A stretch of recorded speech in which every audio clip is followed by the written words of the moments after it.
격언 중에 아마 어르신들이나 뭐 다들 아시는 격언이 돈을 잃으면 조금 잃는 것이고 명예를 잃으면 많이 잃은 것이고 건강을 잃으면 다 잃는 것이다라는 유명한 격언이 있죠.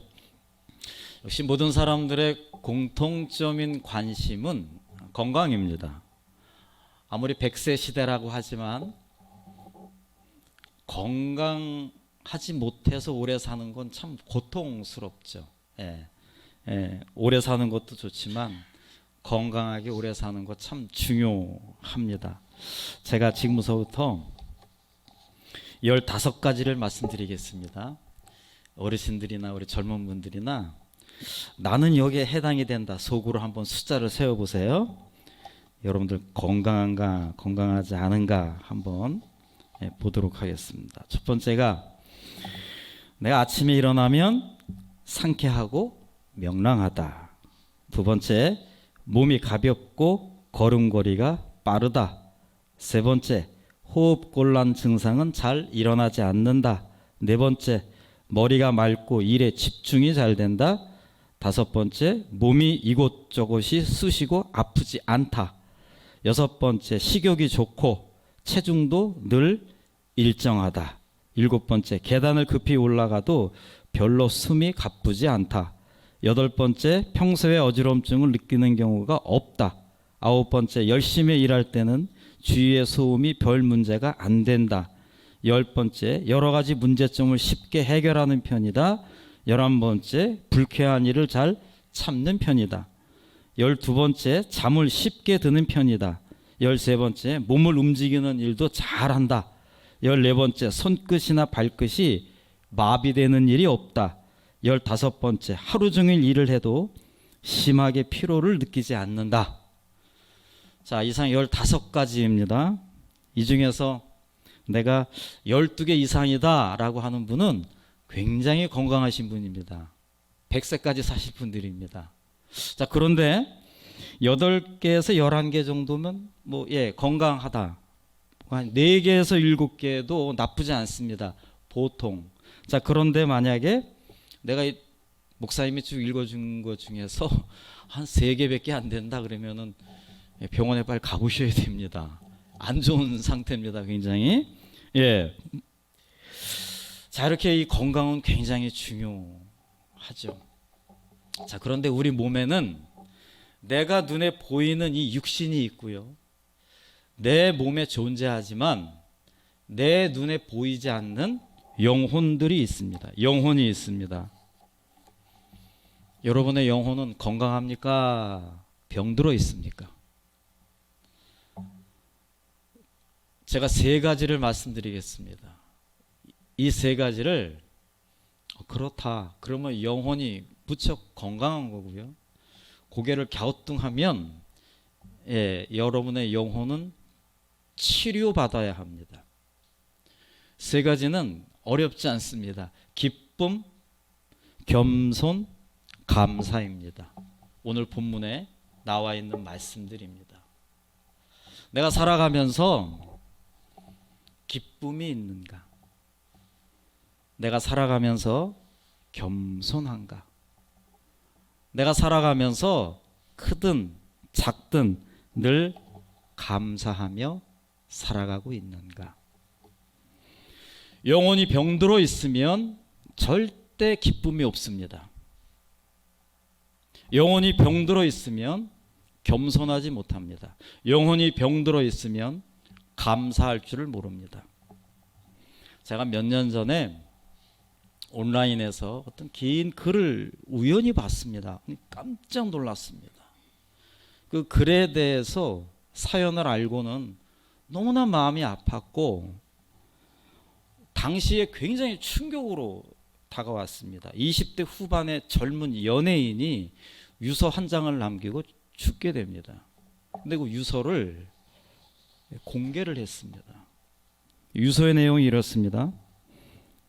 난 속에서부터 고장이 났다.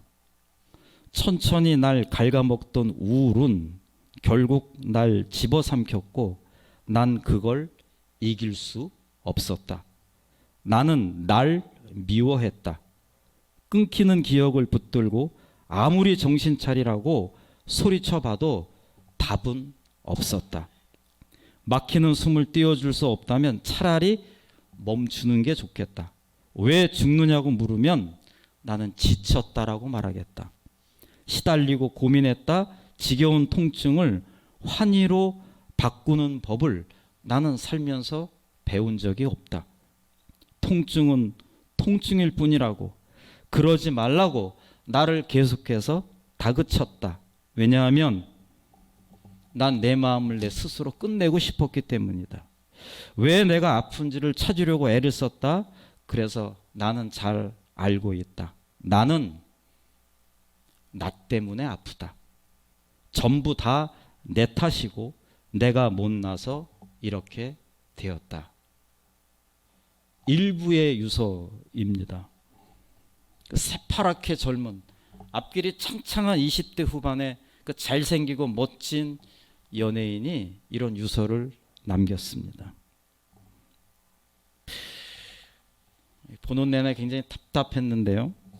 어떻게 보면 오늘 우리 장로님이 잘 읽어주신 시편 30편 1절부터 12절까지의 내용, 그 내용을 쭉 읽어보면 이 시인이 지금 얼마나 마음이 답답하고 얼마나 고통스럽고 얼마나 힘든가를 구구절절 이 시편 30편에 담겨 있습니다. 시인은 지금 죽음과 같은 고난 가운데 시인이 선택한 것은 하나님께 부르짖는 거였습니다.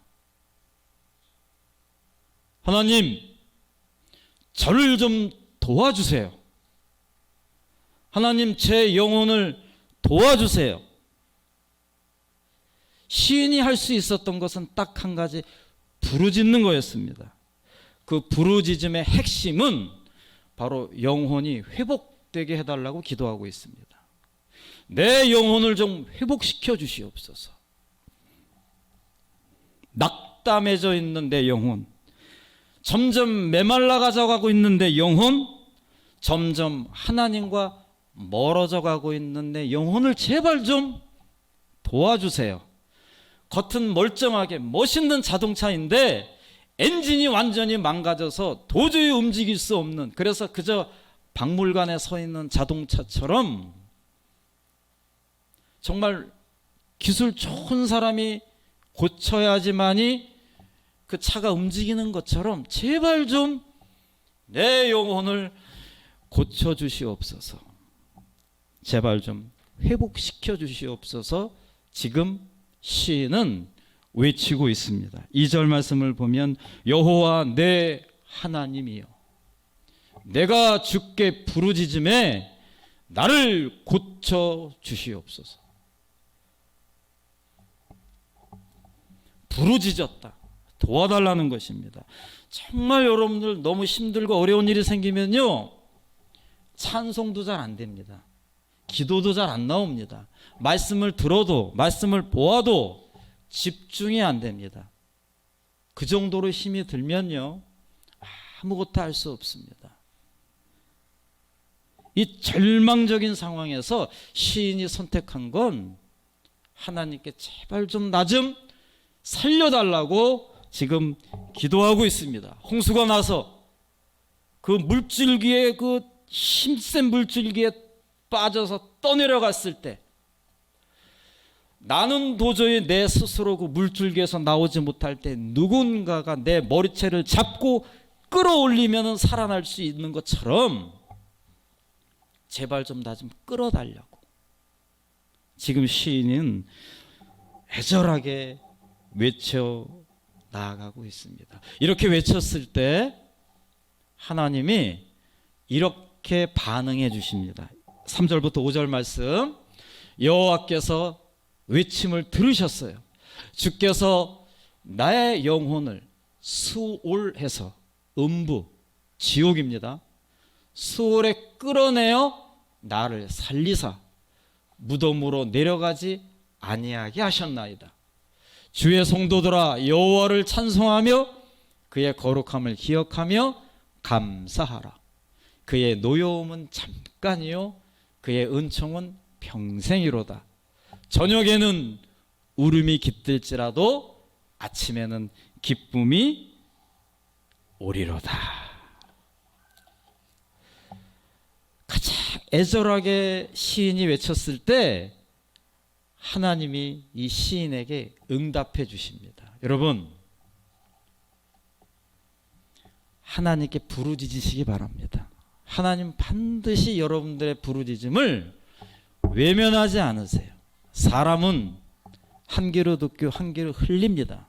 하나님은 그렇게 하지 않습니다. 어떠한 외침도, 어떠한 소리침도, 어떠한 간절함도 하나님 다 들어주세요. 그래서 하나님께 다 외쳤더니 결과는 기쁨이 오리로다. 왜요?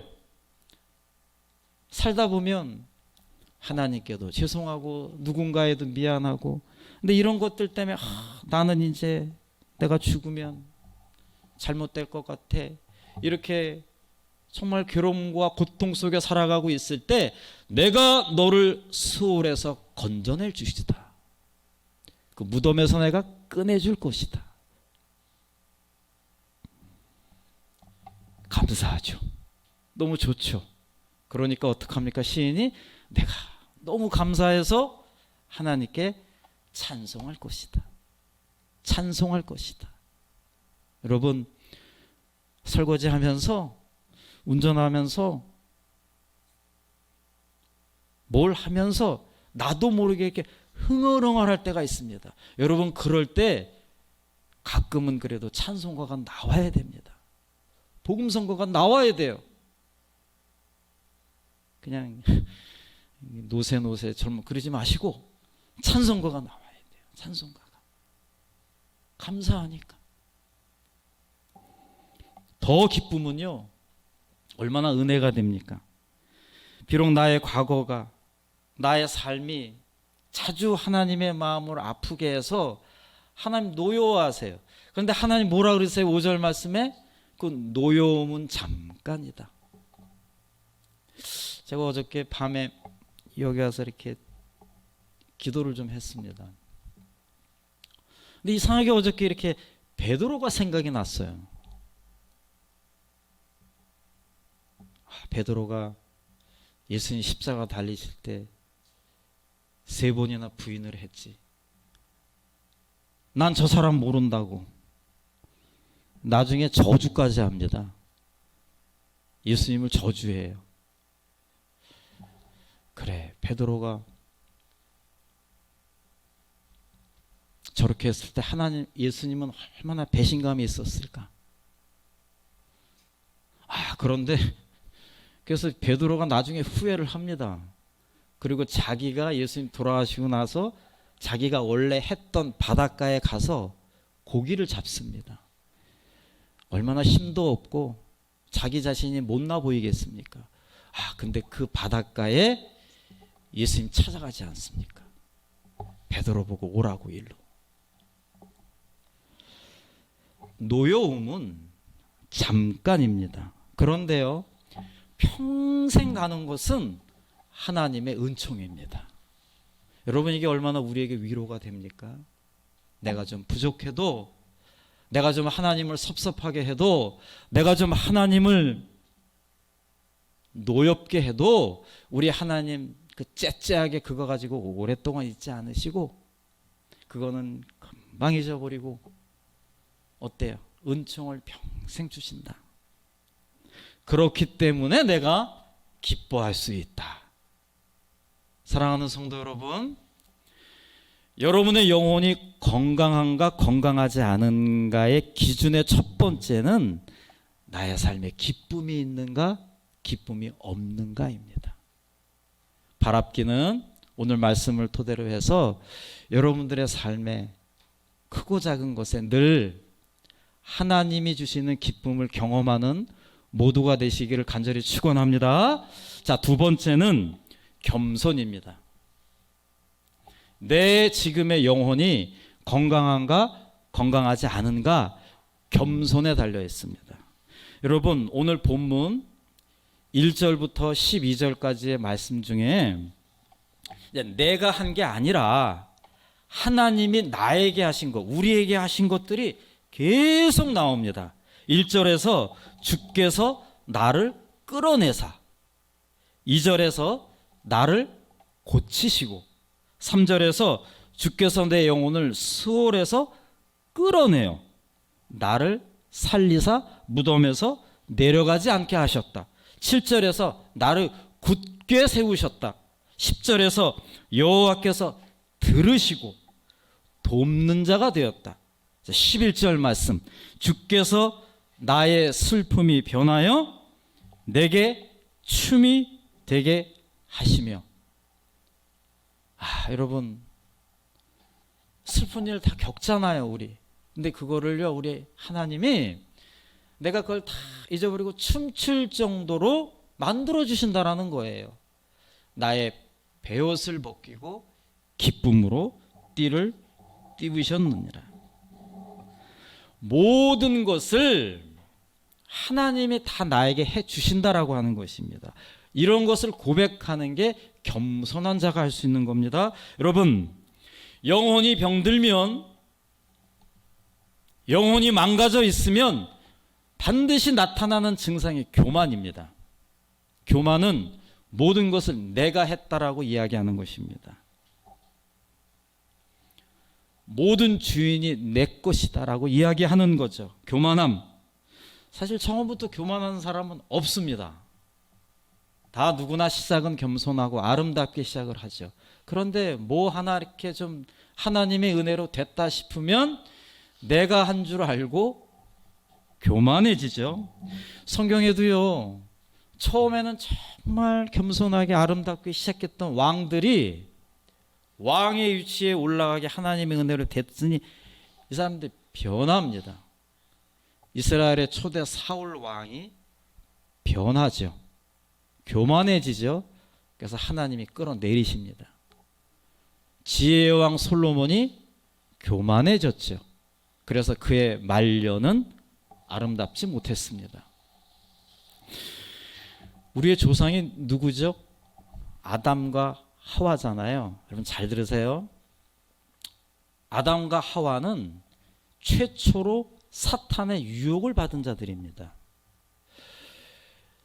사탄이 어떻게 유혹을 합니까? 여러분 창세기를 읽어보면 기가 막힙니다. 사탄이요, 하와에게 너 손이 있어, 너 발이 있어, 너 생각이 있어, 야, 저 선악과를 따먹어, 이렇게 얘기합니다. 저는 맨 처음에 그것을 보고 좀 의아했습니다. 내가 만약 사탄이라면 저는 그렇게 안 해요. 그걸 제가 땁니다. 아주 깨끗하게 씻어요. 그래서 접시에 딱 놔가지고 정말 딱 보고 갈등도 안 하게끔 먹게 만들어서 딱 줄 것 같습니다. 그런데요, 사탄은 절대 주지 않습니다. 누가 하게 할까요? 내가 하게 합니다. 내가. 너 손이 없어? 너 발이 없어? 너 능력이 없어? 너 재능이 없어? 네가 해. 너가 하면 너가 하나님이 되는 거야. 너 인생 너 거야. 너 마음대로 해. 사탄은요, 끊임없이 우리들에게 유혹합니다. 네가 해라. 이제 거기에 넘어가면 지는 거죠. 넘어갔을 때 나타나는 그 증상이 교만입니다. 그래서 어떻게 합니까? 뭐 좀 성공했다 싶으면 처음에는 겸손하게 얘기하다가 나중에는 내가 했어, 이렇게 나오는 거죠. 겸손, 교만. 내 영혼이 건강하다면 그 사람은 겸손합니다. 그러나 내 영혼이 병들고 멍들어 있다라면 그 사람은 교만합니다. 사랑하는 성도 여러분, 크든 작든 하나님을 하나님으로 인정하셔야 합니다. 크든 작든 내 인생의 모든 것은 하나님의 은혜 속에 있다라는 것을 완전히 인정해 주셔야 합니다. 영혼이 건강하다라면 모든 것은 하나님이 나에게 주신 은혜이다라는 것을 자주 수시로 고백하게 됩니다.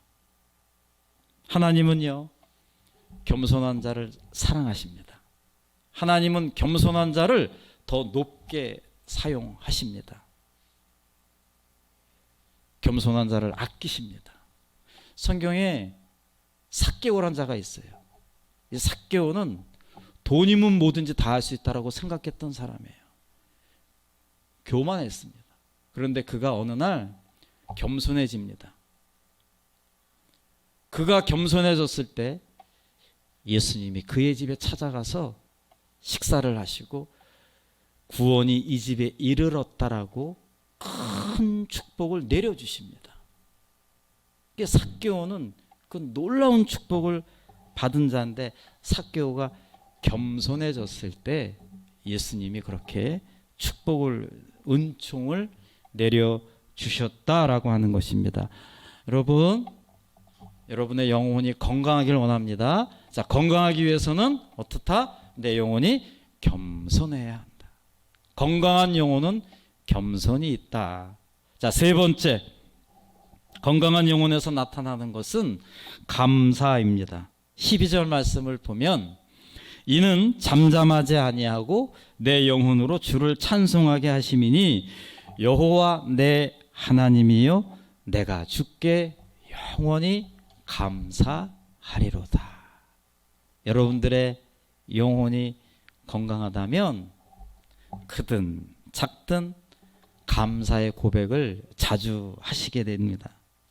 탈무드에 이런 유명한 말이 있죠. 세상에서 가장 현명한 사람은 배우는 사람이고 세상에서 가장 강한 사람은 자기 자신을 이긴 사람이고 세상에서 가장 행복한 사람은 늘 감사하는 사람이다. 여러분들의 영혼이 건강하다면 여러분들은 자주 감사를 표현하게 될 것입니다. 그러나 여러분들의 영혼이 병들어 있다라면 여러분들은 끊임없이 내게 없는 것, 부족한 것, 약한 것, 싫은 것만 자꾸 생각을 할 것입니다. 그리고 불평하게 될 것이고 원망하게 될 것이고 내가 가진 것에 만족하지 못하게 될 것입니다. 내 영혼이 병들어 있다라고 하는 증거입니다. 이스라엘 백성들이요, 출애굽할 때 얼마나 큰 기적을 보았습니까? 출애굽했어요. 열심히 가는데 앞에 홍해가 넘실넘실, 뒤에는 애국 군대가 쫓아옵니다. 놀랍게도 하나님은 엄청난 기적을 보여주시죠.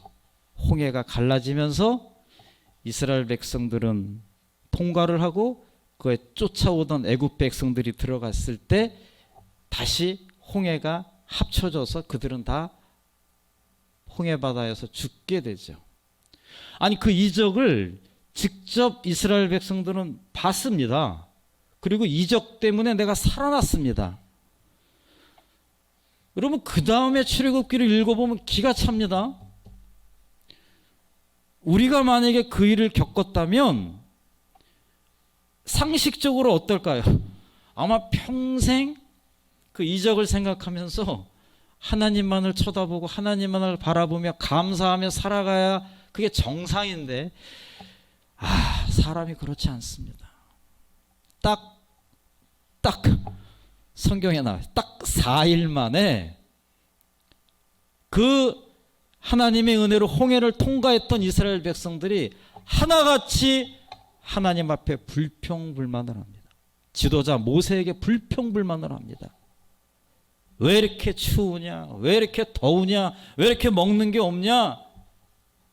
그 이적을 봤음에도 감사하지 못하고 그냥 불평불만해요. 하나님이 그들을 어떻게 하셨습니까? 그들을 다 약속의 땅 젖과 꿀에 흐르는 땅으로 데려가지 않으시고 광야에서 전부 죽게 하십니다. 배응망덕한 거죠. 감사할 줄 몰라요. 하나님의 은혜에 감사할 줄 모릅니다. 언제? 내 영혼이 병들어 있으면. 그러나 여러분들의 영혼이 오늘 말씀을 토대로 해서 건강해지고, 오늘 말씀을 토대로 해서 하나님께 부르짖음으로 여러분들의 영혼이 건강하다라면 여러분들은 크고 작고 모든 일에 그저 감사합니다라고 고백할 수가 있을 것입니다. 지금 이 자리에 계신 분들은, 또 이 예배를 온라인으로 드리는 분들은 어떤 상황이든 간에 이 모든 것도 하나님의 깊은 뜻이 있다라고 생각을 하고 일단 먼저 감사하는 것입니다. 감사합니다. 감사합니다. 그렇게 했을 때 내 영혼이 점점 건강해지는 거예요. 사랑하는 성도 여러분, 여러분들의 몸이, 육신이 건강하기를 저는 늘 기도하고 있습니다. 그리고 더 많은 기도는 여러분들의 영혼이 더 건강하기를 위해서 기도하고 있습니다. 내 영혼이 건강한가, 건강하지 않은가는 내 삶에 기쁨이 있는가, 내가 하나님을 대할 때, 내가 사람들을 대할 때 겸손한가, 그리고 나는 모든 일에 지금 감사하고 있는가. 우리 오늘 다시 한번 하나님의 말씀을 되새기면서 오늘 이후에 여러분들의 삶 속에서 날마다 기쁨이 넘치고 늘 겸손하게 늘 감사를 고백하면서 여러분들의 영혼이 아주 건강하고 튼튼하고, 그래서 하나님이 기뻐하시는 영혼이 되어서 여러분들의 삶이 행복하고 여러분들의 주변, 또 우리 교회가 더욱더 튼튼해지고 건강하는 데에 크게 하나님께 쓰임받는 우리 모두가 되시기를 간절히 축원합니다. 예, 기도하시겠습니다.